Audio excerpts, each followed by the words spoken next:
Men Mamarajova Bahora Dilmurodovna ko'p yildan beri kashtachilik bilan shug'ullanaman.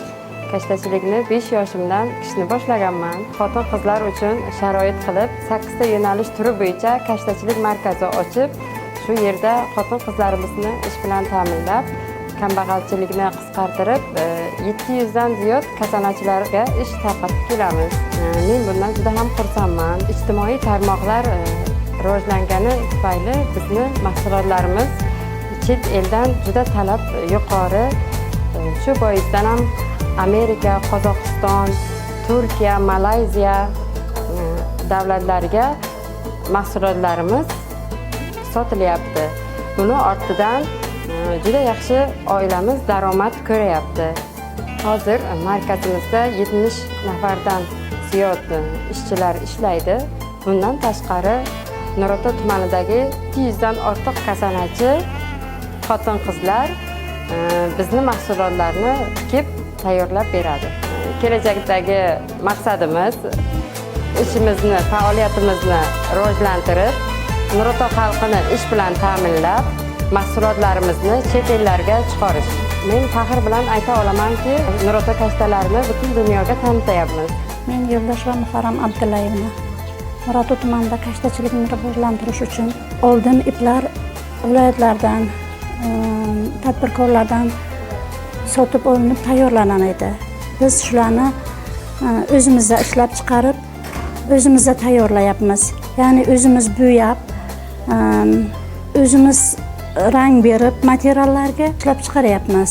Bu uchun bu orqali rayonimizdagi xotin-qizlarni ish bilan ta'minlab, kambag'allikni qisqartirib, kambag'allikdan chiqarishga o'z hissamizni qo'shyapmiz.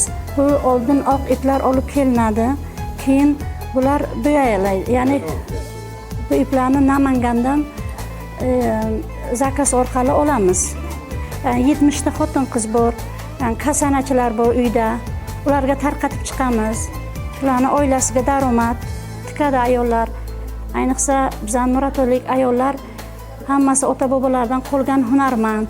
Ular hammasi yoshligidan tikib o'rgangan. Shularning oilasiga daromad bo'lyapti, tikayaptilar. Ertalab soat 8 kelamiz, soat 5 gacha qizlar bemalol 4 tasi o'tirib bitta tunni bitirib chiqib ketadi. Bitta tunga 8 soat 4 kishi o'tirsa agar bemalol 8 soatda bitiradi. Mahallamizdagi shu xizmatimiz orqali mahallamizdagi, tumanimizdagi ayollarni hammasini bandligini ta'minlayapmiz. Kambag'allikni qisqartirish uchun o'z hissamizni qo'shyapmiz. Men o'zim yaqinda nafaqaga chiqqan bo'lsam ham qizlarimga, nevaralarimga shu kasbni o'rgatib, ularni ham shu kasb orqasidan oilasiga daromad keltirishni xohlayman. Mana shu qizlarni hammasini o'zimni farzandimday ko'rib, ish jarayonimdan qo'limdan kelgancha yordam berib, maslahatimni berib o'rgatyapman.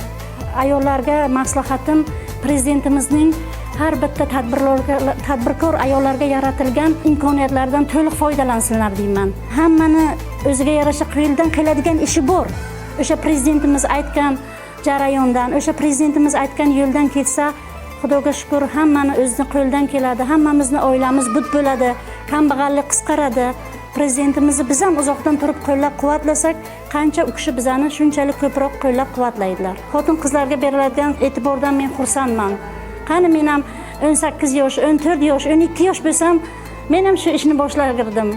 Meni havasim keladi. Mana shu yerda qizlarni ko'rib, oylik oladilar, Xudoga shukr. Hammamizni qazonimiz shuni orqasidan qaynaydi. Qani, men albatta nevaralarimni shu yo'ldan ketishni xohlayman. Mana shu yerda o'tirgan qizlarni hammasi meni nevaralarim, qizlarim desam, hech mubolag'a bo'lmasa kerak. Xudoga shukr 6 ta nevaram bor. Hozir ham shu telefon qilsalar birinchi shuni aytaman. Bijon qayerdasiz desam, men sexdaman desam, kelinglar sizlarga ham o'rgatay deb qilib qo'yaman.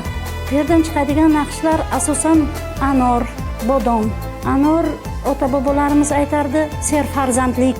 Bodomlar bizning ramzimiz, ya'ni milliylikni eslatadi. Yoshlarimizga birinchi beradigan tavsiyam o'rgansinlar. Bu hunar hech qachon eskirmaydi. Oddiy bittagina shu bir oyga bittagina tiksalar ham uyiga 200 so'm bo'lsa ham o'ziga, ro'zg'origa, bola-chaqasiga foydasi bor. Men yoshlarimizga aytardim, har kim qo'ldan kelgan hunarni hech qachon xor qilmasin. O'sha hunarni orqasidan oilasini, ro'zg'orini boqsin deyman.